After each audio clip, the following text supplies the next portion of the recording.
যারা চিংড়িকে জলের পোকা বলে আখ্যা দেয় এবং মৎস্য সমাজে এর কোনো জায়গা নেই বলে মনে করে, এই রেসিপিটা আমার মনে হয় তাদেরও ভীষণ পছন্দের।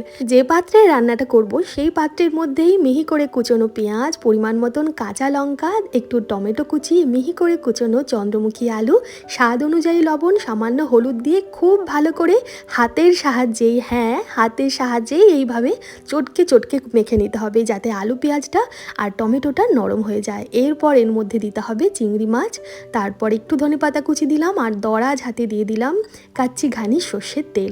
এরপর আর চটকে চটকে না, আলতো হাতে সব কিছু ভালোভাবে মেখে ভালোভাবে সব কিছু মিশে গেলে দিয়ে দেবো খানিকটা হাত ধোয়া জল। একদম ঘেন্না পাবেন না, এই হাত ধোয়া জলের জন্য কিন্তু আরও ভালো হবে এই রেসিপিটা। একটুখানি জল দিয়ে ঢাকা দিয়ে ডাইরেক্ট বসিয়ে দেবো এটা আমরা গ্যাসে।